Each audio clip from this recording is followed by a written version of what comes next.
नमस्कार, सुप्रभात। आप सभी दर्शकों का डीडी न्यूज पर स्वागत है। आप देख रहे हैं हमारा सांकेतिक समाचार। मैं हूं साइमा खान और मेरे साथ है मेरी सहयोगी मनीषा। तो नजर डाल लेते हैं हेडलाइंस पर। पीएम मोदी असम के 2 दिवसीय दौरे पर 36,279 करोड़ रुपए की विकास परियोजनाओं का करेंगे उद्घाटन और शिलान्यास। सड़क, रेलवे, हाईवे और ऊर्जा क्षेत्र से जुड़े कई बड़े प्रोजेक्ट से राज्य को होगा लाभ।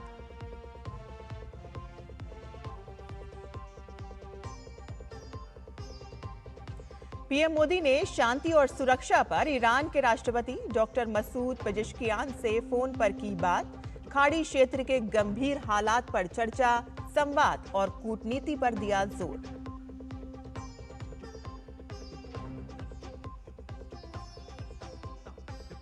ईरान ने कुछ देशों के जहाजों को होर्मुज स्ट्रेट से गुजरने की दी अनुमति। अमेरिका इजराइल का साथ देने वालों को कोई रियायत नहीं।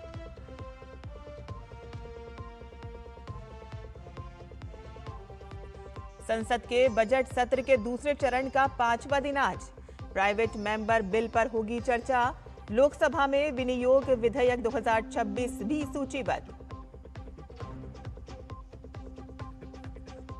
और विश्व कप के लिए क्वालिफाई कर चुकी भारतीय महिला हॉकी टीम आज FIH विश्व कप क्वालिफायर के सेमीफाइनल में इटली से लेगी लोहा। पिछले मैच में वेल्स की टीम को 4-1 से दी थी मात।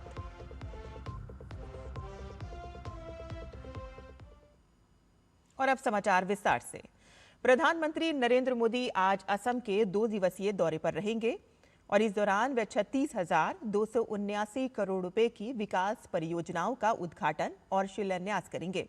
और इन विकास परियोजनाओं में कोकराझार से लेकर गुवाहाटी और सिलचर तक सड़क, रेलवे, हाईवे और ऊर्जा क्षेत्र से जुड़े कई बड़े प्रोजेक्ट्स शामिल हैं।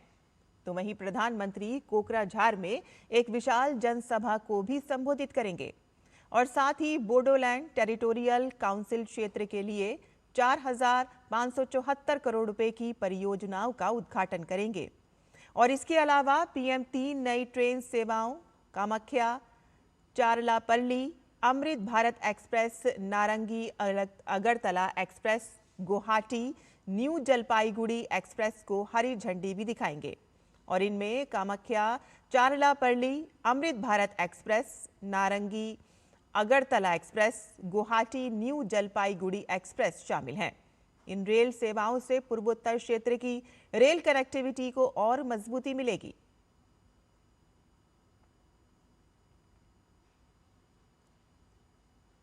संसद के बजट सत्र के दूसरे चरण में आज अहम वित्तीय और विधायी कार्य सूचीबद्ध हैं। लोकसभा में आज 2025-26 के दूसरे चरण के अनुपूरक अनुदान मांगों पर आगे की चर्चा होगी और उस पर मतदान होगा।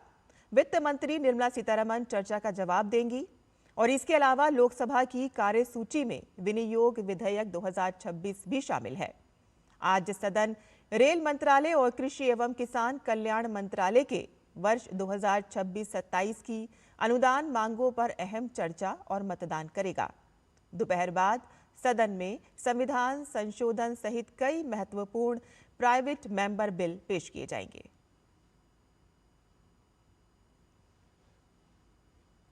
कल लोकसभा में पेट्रोलियम और प्राकृतिक गैस मंत्री हरदीप सिंह पुरी ने पश्चिम एशिया में जारी संघर्ष से उत्पन्न वैश्विक ऊर्जा आपूर्ति में बाधा आने के मुद्दे पर सरकार के कदमों के बारे में बयान दिया।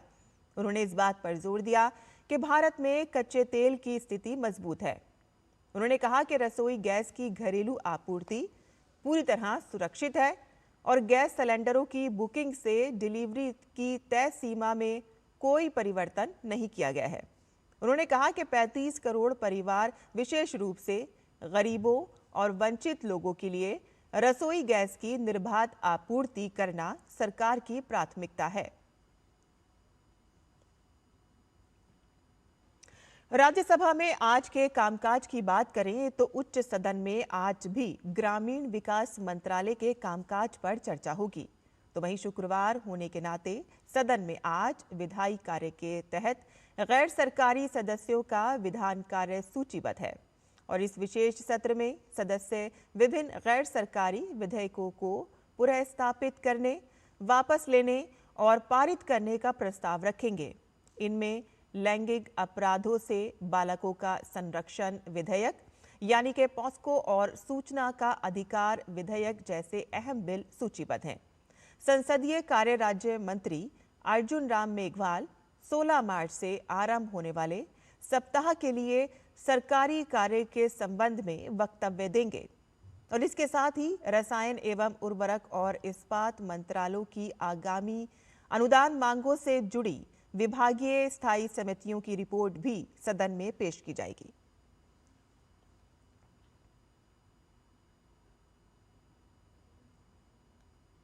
और अब बात करते हैं पश्चिम एशिया की।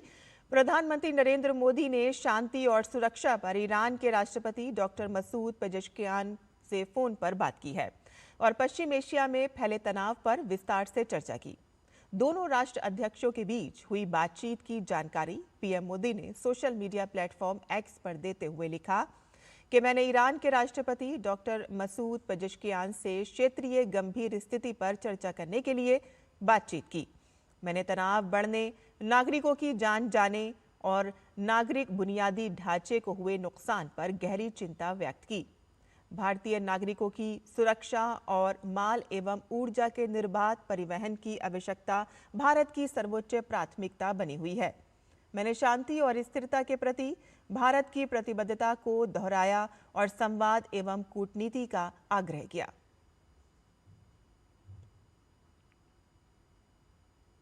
अमेरिका, इजराइल और ईरान संघर्ष के बीच ईरान के उप विदेश मंत्री माजिद तख्त रवांची ने बताया कि ईरान ने कुछ देशों के जहाज़ों को होर्मुज जल डमरू मध्य से गुजरने की अनुमति दी है। तेहरान में एक साक्षात्कार के दौरान उन्होंने कहा कि कुछ देशों ने जल डमरू मध्य से गुजरने के बारे में हमसे पहले ही बात की है और हमने उनके साथ सहयोग किया है। और साथ ही उन्होंने आगे कहा कि ईरान का मानना है कि जिन देशों ने आक्रमण में हिस्सा लिया है उन्हें होर्मुज जल डमरू मध्य से सुरक्षित मार्ग का लाभ नहीं मिलना चाहिए। अमेरिका के राष्ट्रपति डोनाल्ड ट्रंप ने तेल की कीमतों को लेकर अपने social media platform truth social पर पोस्ट के माध्यम से बड़ा बयान दिया है। ट्रंप ने कहा कि जब वैश्विक बाजार में कच्चे तेल की कीमतें बढ़ती हैं तो इससे अमेरिका को फायदा होता है, क्योंकि अमेरिका दुनिया का सबसे बड़ा तेल उत्पादक देश है। और साथ ही उन्होंने ये भी कहा कि इससे ज्यादा महत्वपूर्ण मुद्दा ईरान को परमाणु हथियार हासिल करने से रोकना है, क्योंकि इससे मध्य पूर्व और दुनिया की सुरक्षा को खतरा हो सकता है। संयुक्त राष्ट्र ने कहा है कि अमेरिका और इजराइल के हमलों के बाद शुरू हुए संघर्ष और ईरान की जवाबी कार्रवाई से क्षेत्र में बड़ा मानवीय संकट पैदा हो गया है। यूएन के मुताबिक अफगानिस्तान, ईरान, लेबनान और पाकिस्तान में अब तक करीब 41 लाख लोग देश के अंदर ही विस्थापित हो चुके हैं, जबकि 1,17,000 लोग सीमा पार कर चुके हैं। ईरान में ही लगभग 32 लाख लोग खासकर तेहरान और बड़े शहरों से सुरक्षित इलाकों की ओर पलायन कर चुके हैं। और साथ ही संयुक्त राष्ट्र ने सभी पक्षों से नागरिकों की सुरक्षा और बातचीत के जरिए समाधान निकालने की अपील की है।